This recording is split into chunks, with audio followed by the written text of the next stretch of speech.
Conexão Sagres. Olá, pessoal! Conexão Sagres no ar e hoje o nosso assunto é o Censo 2022.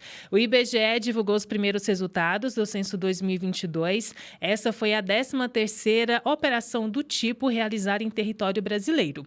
Por lei, o censo ele deve ser feito com intervalo máximo de 10 anos. Porém, por conta da pandemia de Covid-19, a coleta de informações e a formulação dos resultados foi adiada no ano de 2020.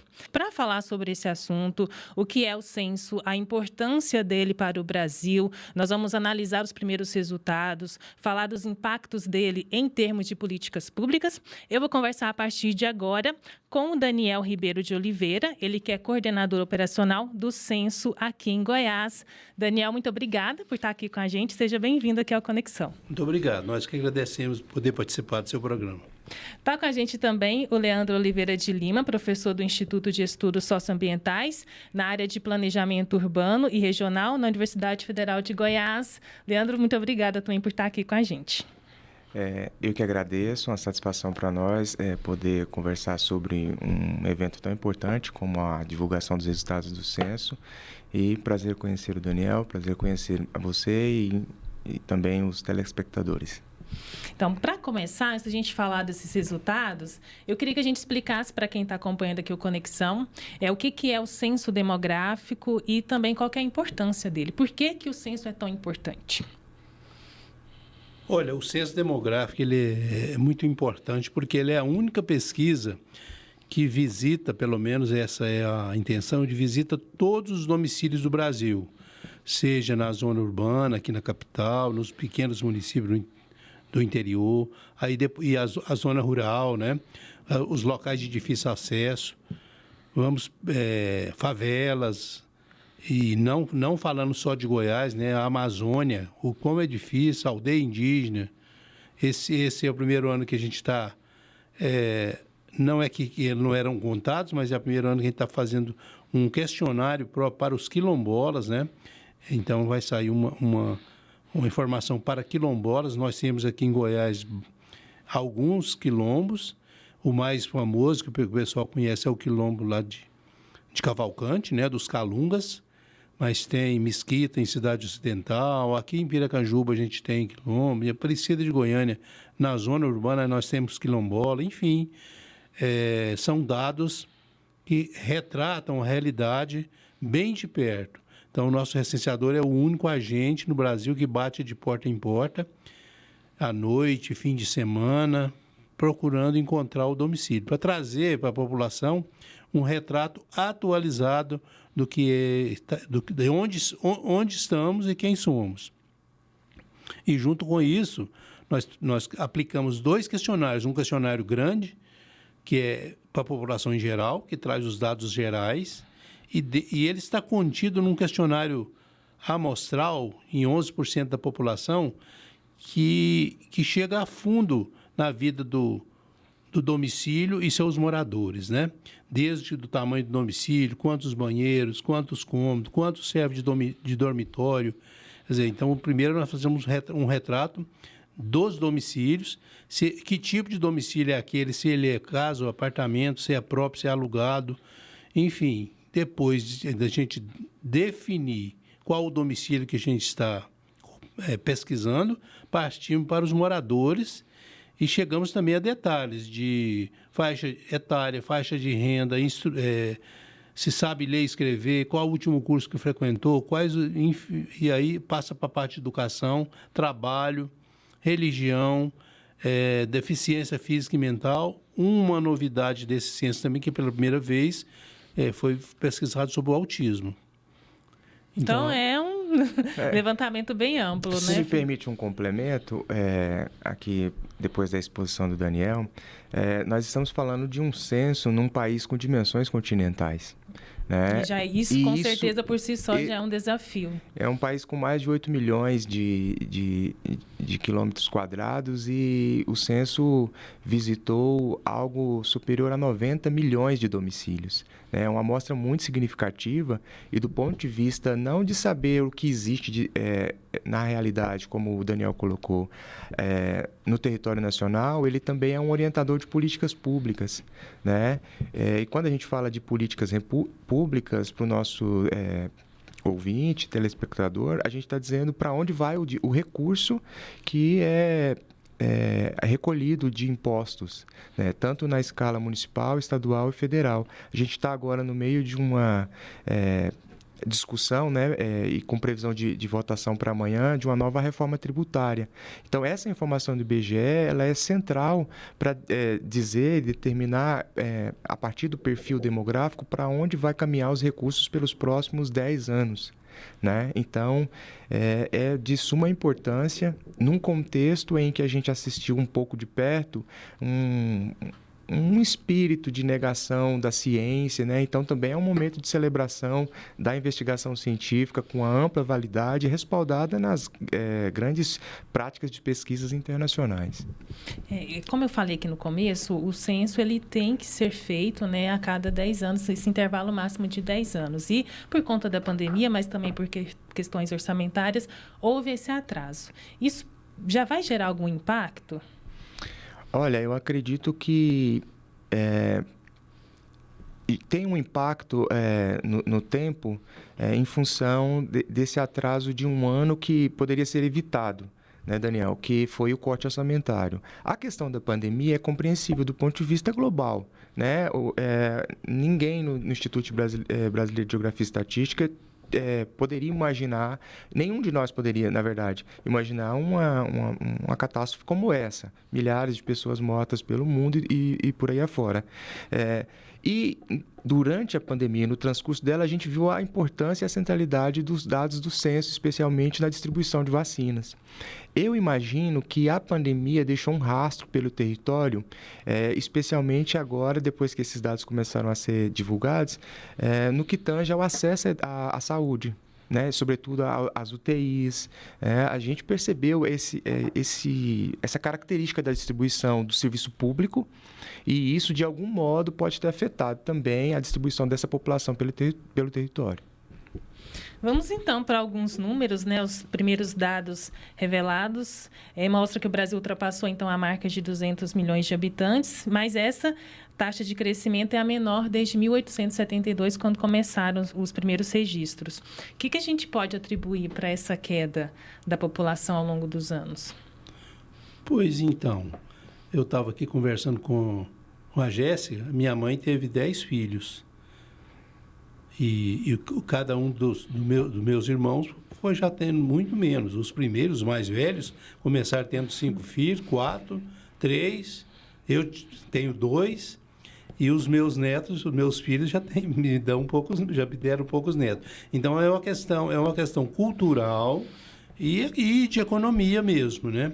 Então, o filho, na minha época, na época da minha mãe, ele servia, principalmente na zona rural, o professor acho que vai concordar, ele era insumo, mão de obra para a família, para poder trabalhar para a subsistência. E isso foi mudando com a população, hoje predominantemente, mais de 90% na zona urbana, e para que a família dê conta de educar minimamente, né, esses filhos, não pode ser uma família muito grande. Então, essa é uma questão cultural e econômica, né? Tem um ponto também, Jéssica, que eu estava observando os dados, ali a sinopse que foi lançada no livro do censo, e a maior taxa geométrica de crescimento foi registrada entre a década de 50 e 60 em torno de 2,99. A nossa taxa, a última agora, é de 0,52, só que num universo de 200 milhões de habitantes.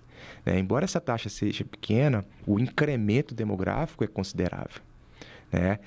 E esse é um ponto importante para falar sobre o censo, porque um dado que chama muita atenção é a perda demográfica de população em alguns municípios. Só que, se a gente for olhar o incremento, de população no estado de Goiás em ambientes metropolitanos, é como se surgisse em 12 anos mais uma cidade do porte de Aparecida de Goiânia. distribuída pelo território, né? Então, a gente ultrapassou a casa de 200 milhões, com eu diria assim, uma razoável distribuição dessa população pelo território, né? Mas é um universo, um quantitativo muito de porte considerável que afeta diretamente a distribuição de políticas públicas pelo território.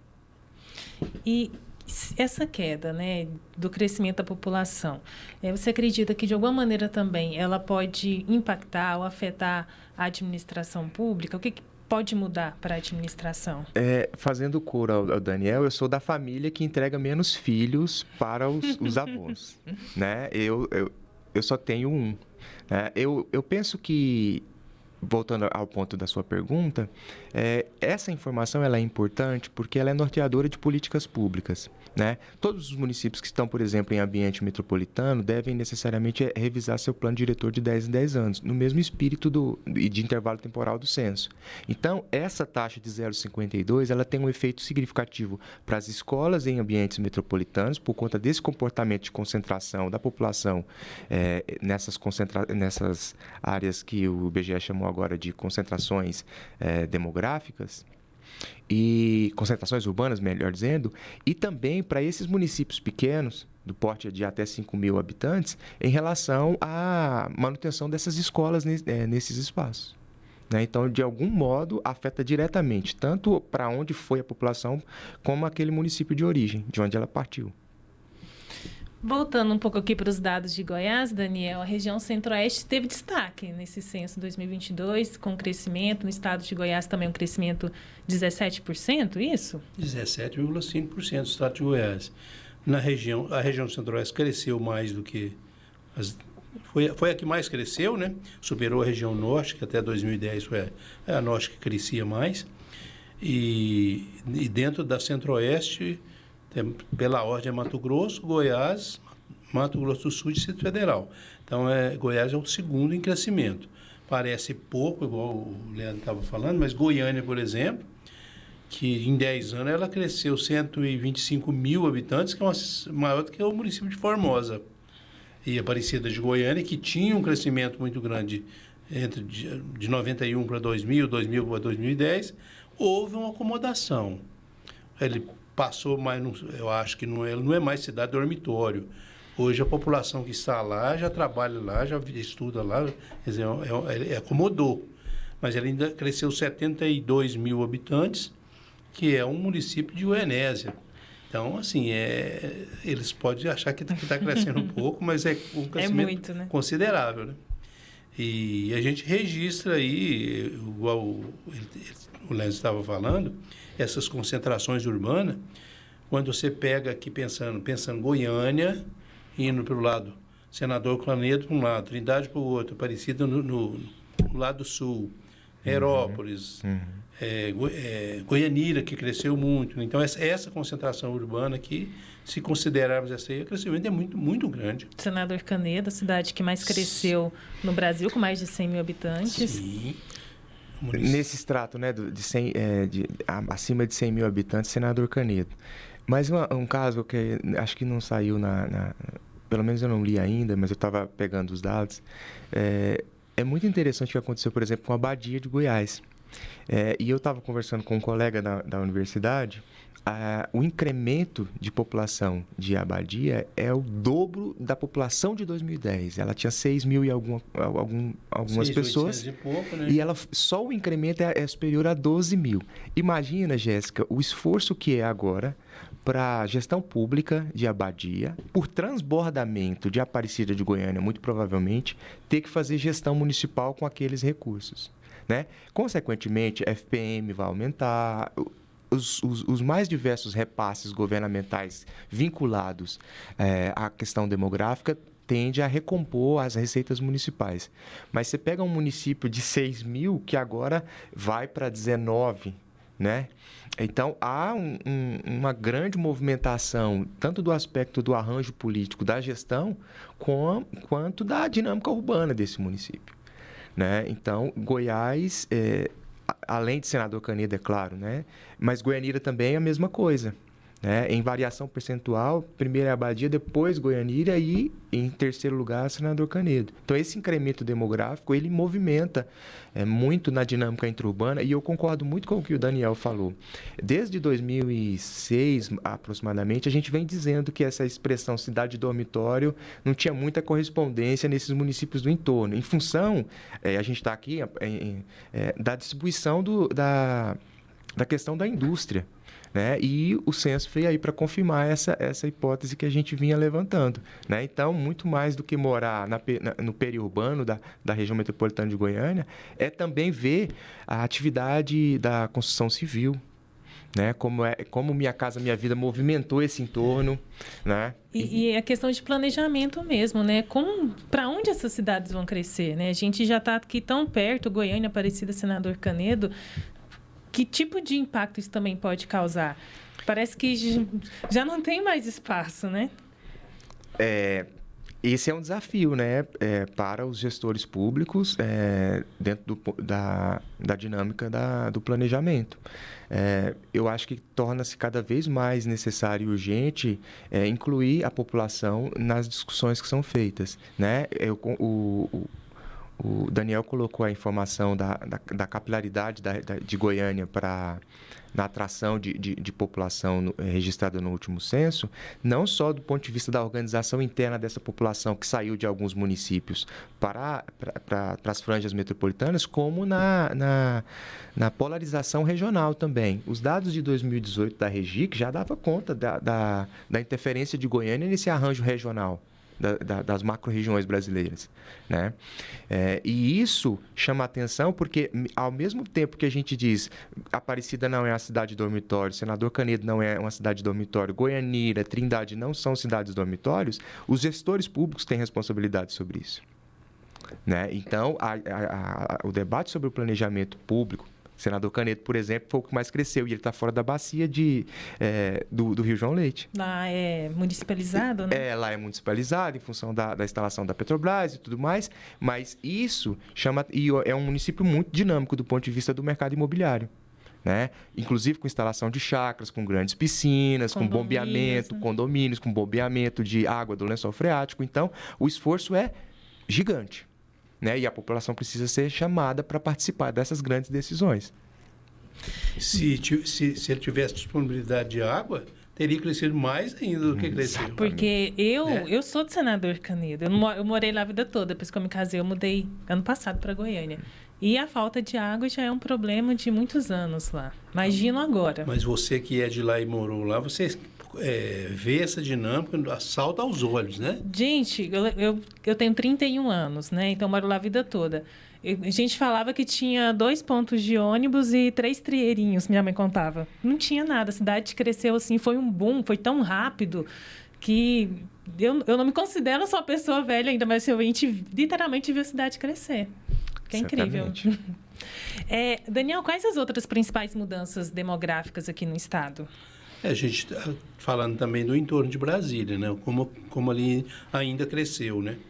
Nós temos destaque ali para Águas Lindas, Cidade Ocidental e Valparaíso, que cresceram muito. E, com certeza, também não são cidades dormitório de Brasília mais, né? Elas têm que se reestruturar para suportar esse crescimento, porque um dos maiores problemas ali é a violência, né? Porque se a população falta emprego, fica ociosa ali, então é um convite à prática de crimes, né? Nós mesmos tivemos recenseadores assaltados lá, fazendo trabalho para levar o equipamento dele, que parece ser um celular, não é, mas quem está de longe não sabe, né? É um lugar uma região muito violenta. Do lado de norte do Distrito Federal, ainda tem Formosa e Planaltina. Formosa já cresceu um pouco menos, já acomodou também, como eu gosto de falar, né? Mas Planaltina, que está mais limítrofe com Brasília, ainda cresceu muito também, igual o exemplo de Lusiânia e os adjacentes ali. E a gente registra esse grande crescimento também em cidades que representa alguma coisa econômica aí diferente. Por exemplo, Caldas Novas, por causa do turismo, né? Catalão, que busca agasalha ali grandes empresas, inclusive da China, que não, infelizmente, parece que exploram muito, né, os goianos ali, mas é crescimento, né? E a região também do agronegócio, né? Rio Verde, Jataí, Quirinópolis, Chapadão do Céu também teve um grande crescimento, você viu? Teve. Fazendo coro ao que o Daniel está colocando, fora esse movimento global influenciado pela região metropolitana de Goiânia e o entorno de Brasília, pouquíssimas novidades assim na organização em relação ao censo de 2010 nas organizações urbanas, Catalão. Então, a atividade do terciário no turismo em Caldas Novas é o que explica essa variação positiva, né, do incremento demográfico. E as cidades Chapadão do Céu é uma das que mais cresceram ali em variação percentual, puxada pelo agronegócio, né? E essas clássicas que a gente conhece aí do território goiano, Rio Verde, Jataí, né? Acho que um ponto que agora complicou mais para a gente avaliar, me parece um processo de influência econômica do agronegócio do oeste baiano sobre as cidades do que nós chamávamos até então de Nordeste goiano, né, com o avanço da fronteira agrícola para essa região, inclusive implicando sobre a forma de organização dos quilombos, entre outros, né? Eu estava organizando as informações antes de vir e 16 municípios estão na lista dos que foram computados para dentro da região de influência do Distrito Federal, da RID, né? Isso tanto do ponto de vista do balanço, da evolução positiva do incremento demográfico nessa região, quanto do arranjo institucional, né? Porque se eles estão incluídos, agora eles têm que ser vistos a partir dessa lógica da polarização. E esses municípios que, enfim, acabaram perdendo população, que estão ali, a maioria deles, né, dentro dos 91, 55, abaixo desse perfil de até 5 mil habitantes. Né? E esses, evidentemente, foram polarizados pelas duas grandes metrópoles, né? O entorno de Brasília e Goiânia. Daniel, você falou um termo, quando se referiu a Formosa, de que acomodou. O que precisa, né, para chegar nesse nível, quando você fala desse crescimento acomodou? Porque enquanto ele está só levando migrante, né? Esse migrante está indo por, né, talvez seja quem para trabalhar no Distrito Federal, né, em Brasília. Mas hoje quem foi para lá já criou uma vida própria, já se estabeleceu, já tem emprego, instrução lá mesmo, né, não depende de sair. Que igual eu estava falando de Chapadão do Céu, Chapadão do Céu fica no extremo limite no Mato Grosso do Sul, né? Então, o agronegócio, acontece o seguinte, o pessoal que vem de fora para lá, não é um migrante qualquer, ele é um produtor. Então, esse produtor, ele tem dinheiro, ele quer um hotel melhor, com isso, alguém vai ter que investir, ele tem minimamente... tem que ter uma escola também melhor, porque se ele tem o filho ali, ele não quer uma escola pública ruimzinha, mesmo que seja pública e tenha mais condição. Então, a gente, quando precisa disso, se hospedar lá pelo nosso trabalho, nossa diária de servidor público já não paga um hotel lá. Então, assim, a cidade cresce, o número de domicílios e comércio, serviços, né, tem que acompanhar esse crescimento populacional para dar esse suporte, porque ali ele já tem uma vida própria, não depende, quem está lá não vai para Jataí, não vai para Mineiros, que está longe, né? É interessante esse ponto da acomodação, porque tem muito a ver com a história desses lugares também, né? Formosa, o nome anterior de Formosa é couros, atividade predominantemente da pecuária.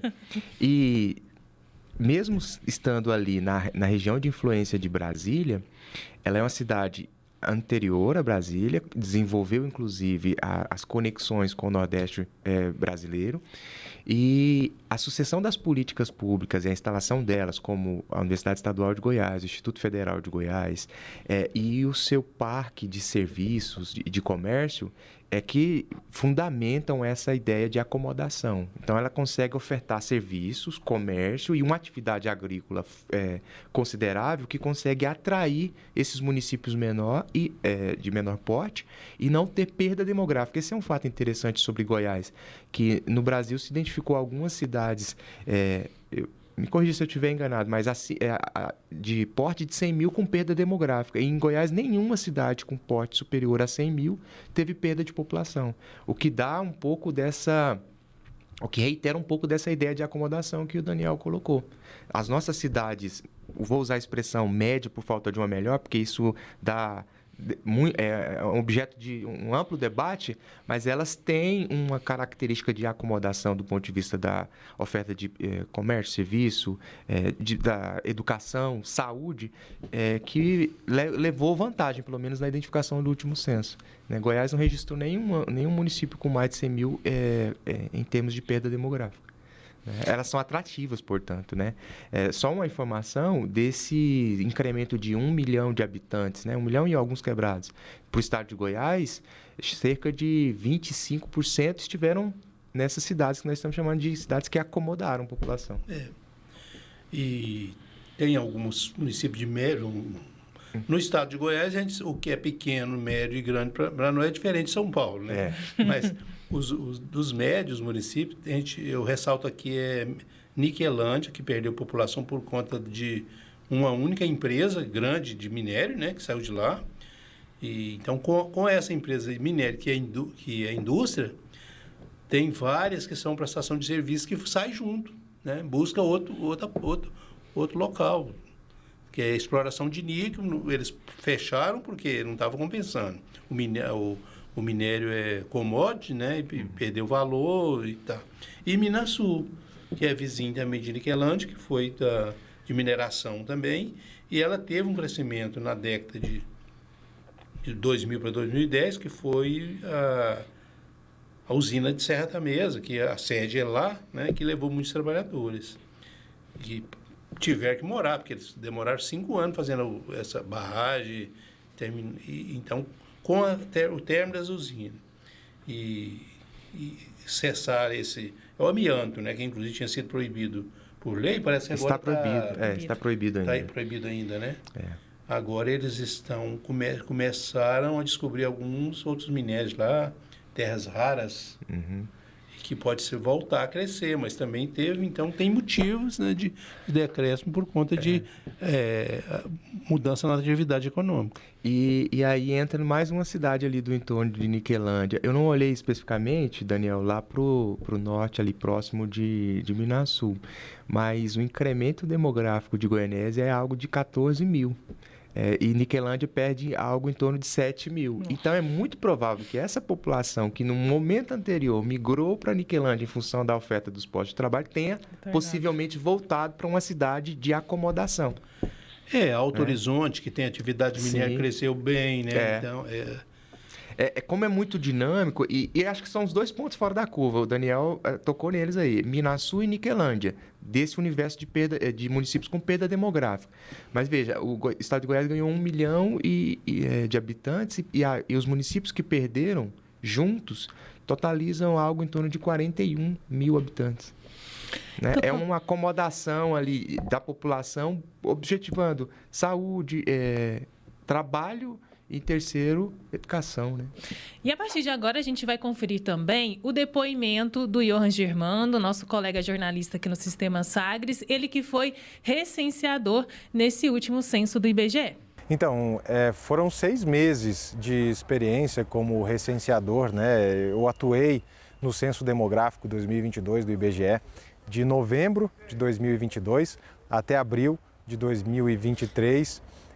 Foram 6 meses de muito trabalho, de muita dedicação e foco, né? Porque o óbvio é, logicamente, um dos primeiros desafios do recenseador, que é encontrar o morador em casa, encontrar as pessoas em casa para que elas possam responder ao questionário. E não importa o tempo, não importa se é feriado, se é dia útil, se é fim de semana, o trabalho foi intenso durante esses 6 meses. Inclusive teve uma Copa do Mundo no meio desse trabalho e que facilitou a nossa vida, porque com a Copa do Mundo as pessoas ficavam em casa.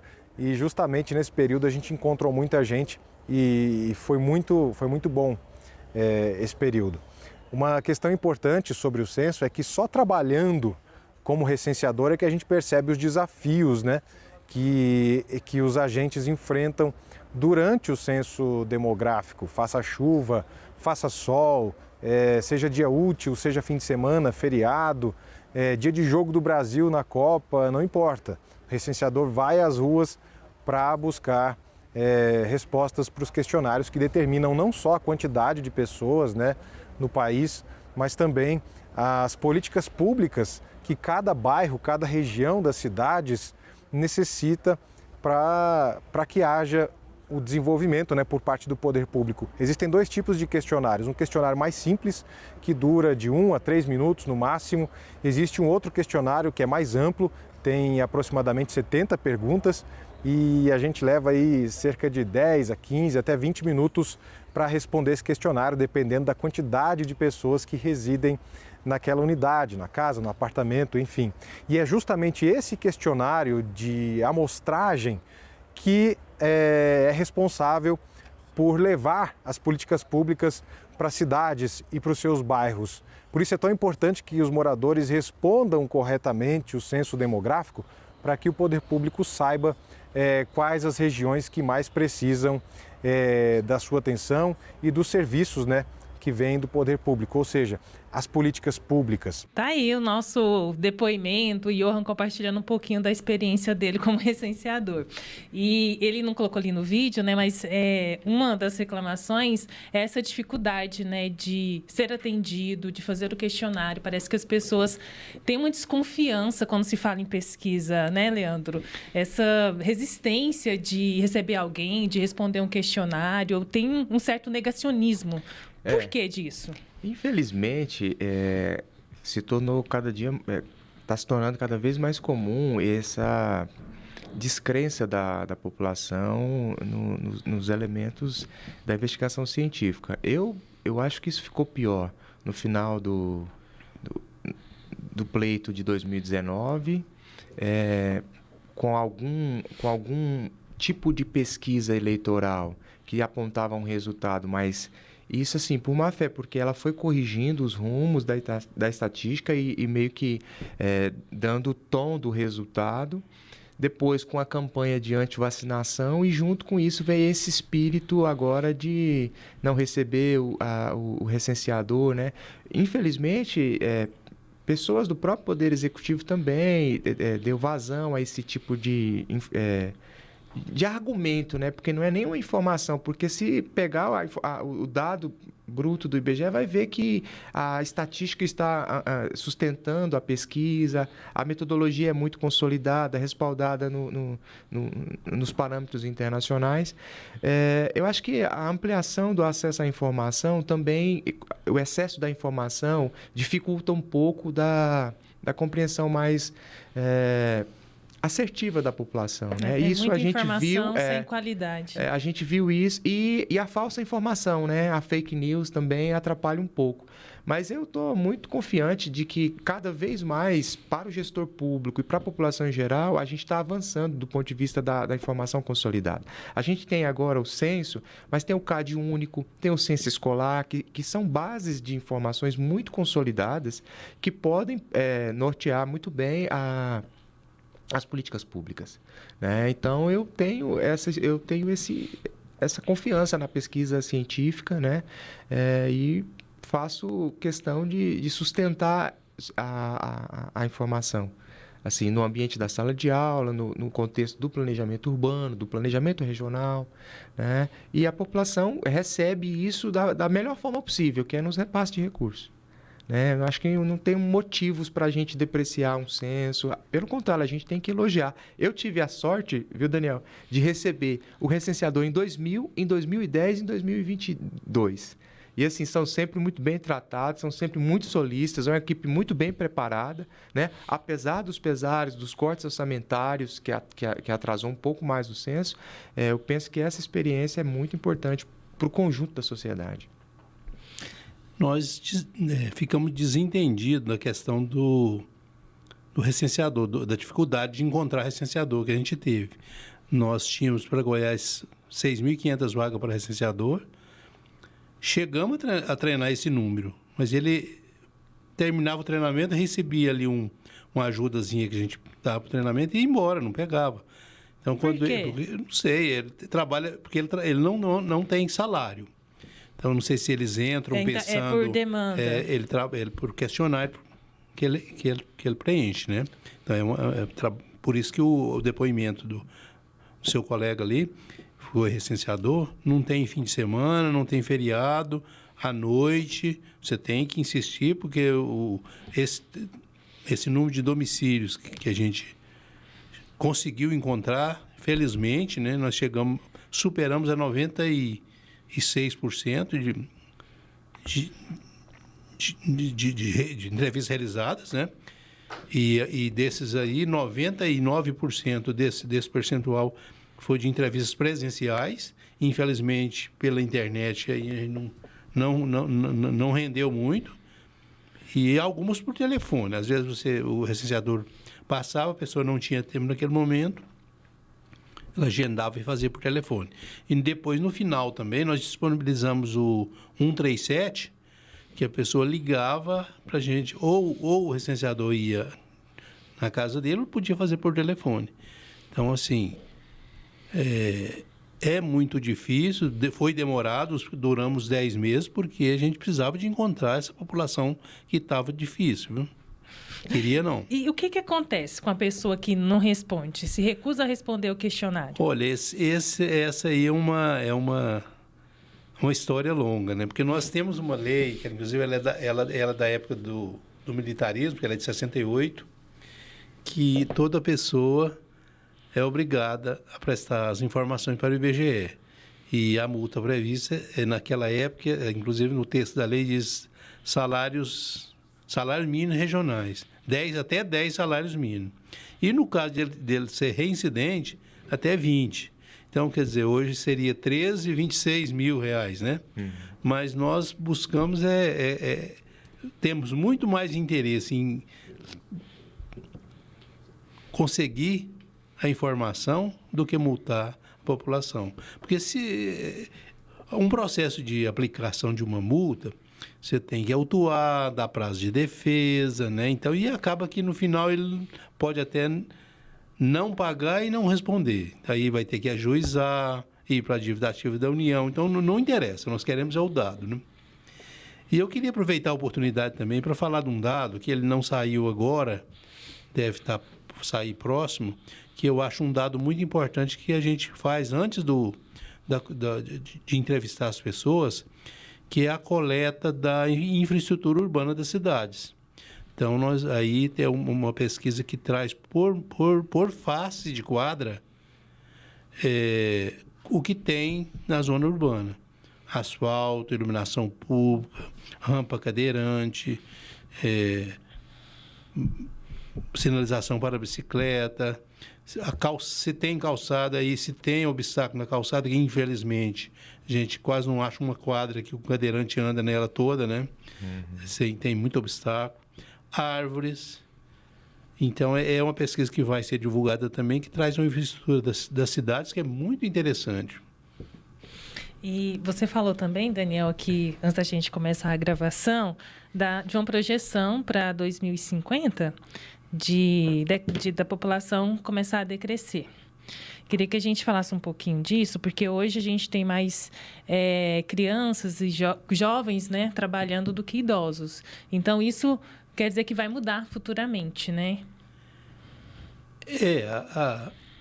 Essa inversão dessa pirâmide que a gente tem atualmente. A forma que o IBGE tinha de mostrar a população em forma de pirâmide, que era praticamente larga na base, e afinando, quer dizer, pouca gente chegava nos 100 anos, ela hoje já abriu, ela hoje abriu. Então, na população de 15 a 49 anos é onde ela está maior.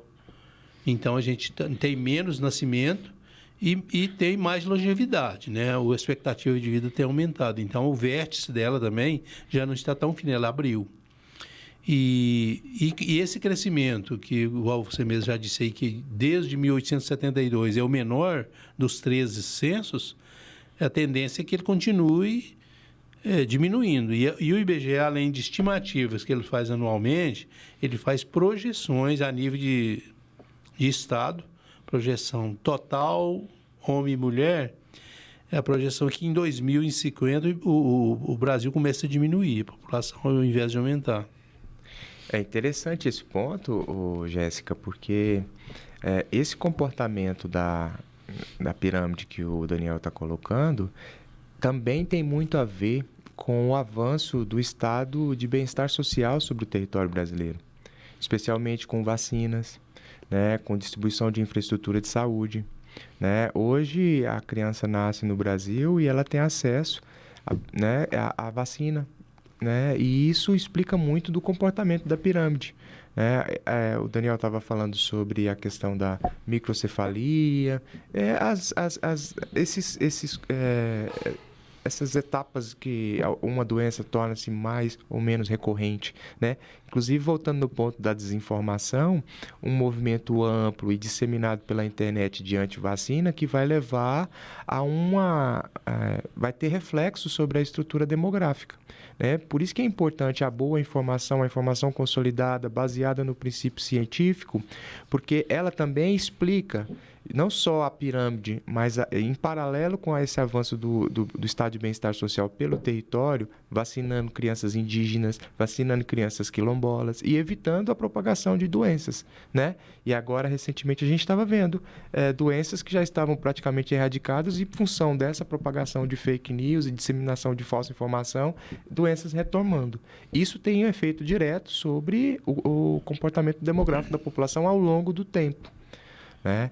Eu acredito que, assim como eu estava dizendo anteriormente no bloco, né, eu contribuo menos com a população, com o incremento positivo da população tendo menos filho, mas também eu consigo levá-lo vivo por mais tempo, graças ao esforço da ciência, ao esforço dos médicos e enfermeiros, especialmente nesse contexto de pandemia que a gente está saindo.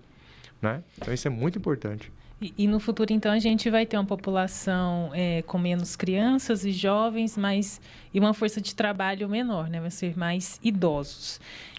Tem um termo que eu ouvi falar do bônus demográfico, que é o que o Brasil vive agora, com mais pessoas em idade de trabalhar e produzir do que idosos e crianças, e que nós não estamos aproveitando isso da maneira correta.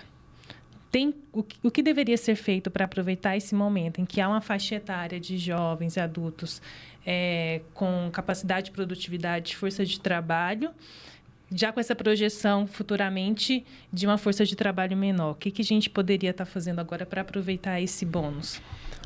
Bom, essa pergunta é muito boa e muito complexa para responder assim num take, mas vamos lá. Esse último movimento identificado pelos dados do IBGE de uma acomodação da população nos entornos metropolitanos, como eu disse anteriormente, tem a ver com oferta oportunidade de trabalho. Eu diria que, em segundo lugar, eu colocaria o acesso à saúde e educação. As grandes experiências internacionais apostam muito em investimento em educação. Como é que se aproveita o bônus demográfico? Formando trabalhadores e trabalhadoras, dando para ela melhor acesso à sua formação, ampliando a sua noção de cidadania. Né? Eu diria assim que, num universo de 200 milhões de habitantes, esse número de crianças e adolescentes e juventude chegando para o mercado de trabalho, ele precisa necessariamente passar pela cadeira da escola. Né? E quanto melhor for o acesso à educação, a ampliação do número de vagas nas universidades, para os bons cursos, sobretudo, melhor a gente vai aproveitar o bônus demográfico. Porque não adianta ter a população, você precisa ofertar as condições mínimas, que, inclusive, passa pela boa remuneração do trabalho. Né? E, de algum modo, quanto mais qualificado é um sujeito, melhor a sua expectativa de rendimento.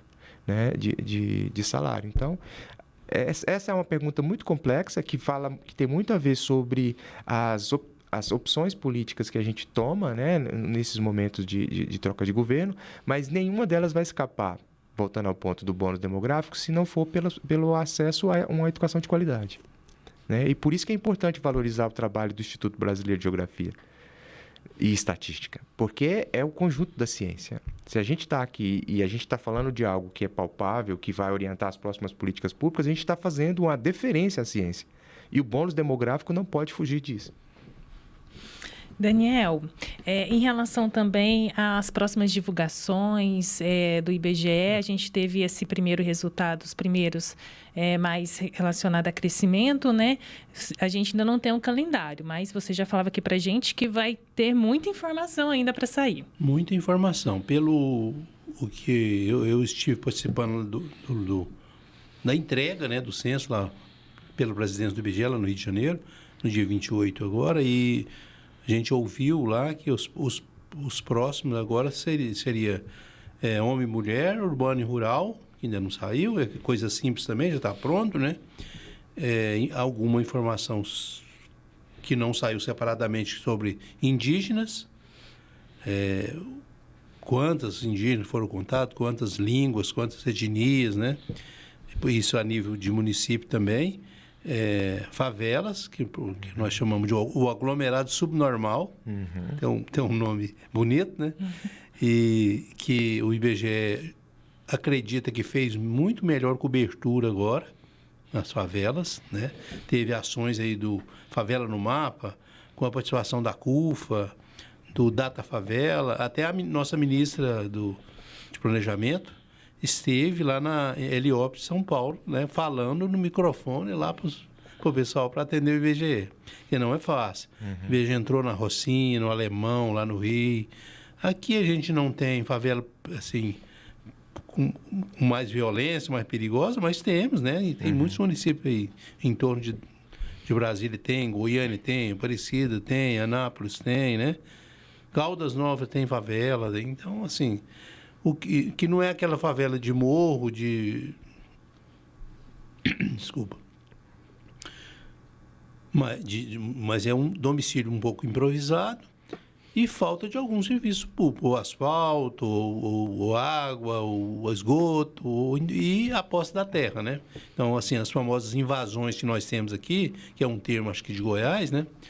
Não, aqui tem uma invasão tal, né? É um tipo de aglomerado subnormal. Então, esses dados, com certeza, também têm muito interesse, né?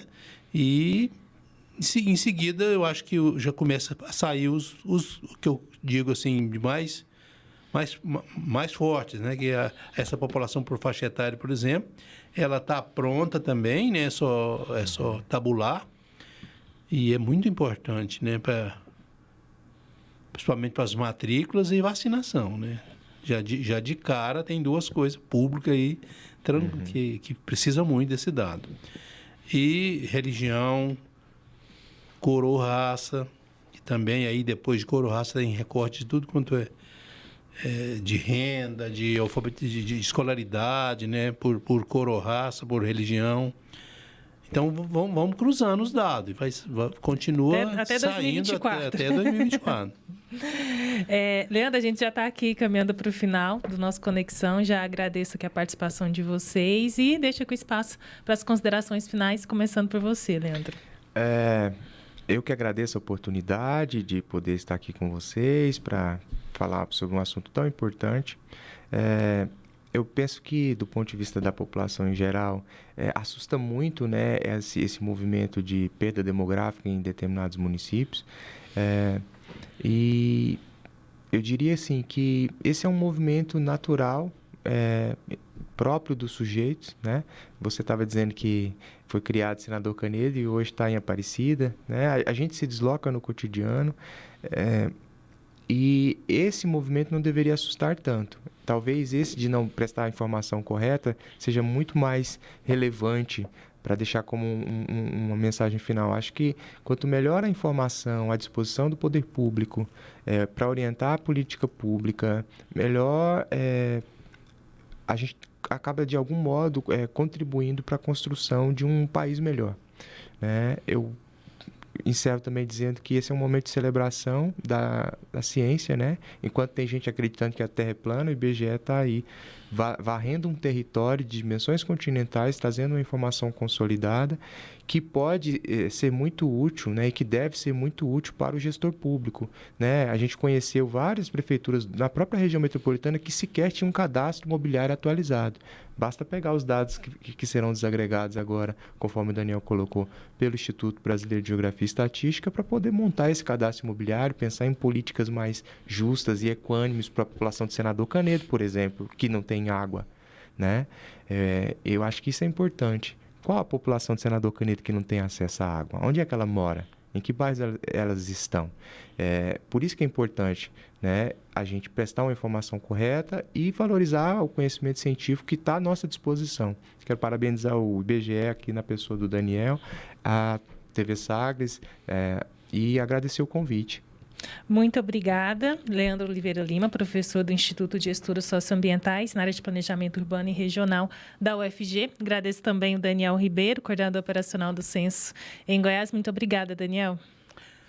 Eu que agradeço a oportunidade de estar dando nosso depoimento, que eu estou há 50 anos trabalhando no IBGE, ou seja, eu sou de formação em Direito, mas aprendi a ser estatístico e geógrafo, né? E queria falar para os nossos ouvintes e telespectadores que o IBGE está de portas abertas para mostrar a nível de município e até menor nível também, que nós temos uma plataforma digital que mostra a coordenada do seu domicílio. A gente tem todas as coordenadas urbana e rural. Então, o professor também está convidado a conhecer nossa plataforma, né? E estamos à disposição de portas abertas. Muito obrigada, Daniel, Leandro. E assim nós encerramos essa edição do Conexão Sagres. As outras edições estão no nosso canal, youtube.com/SagresTV, e também no nosso portal, no Sagres Online. Até uma próxima.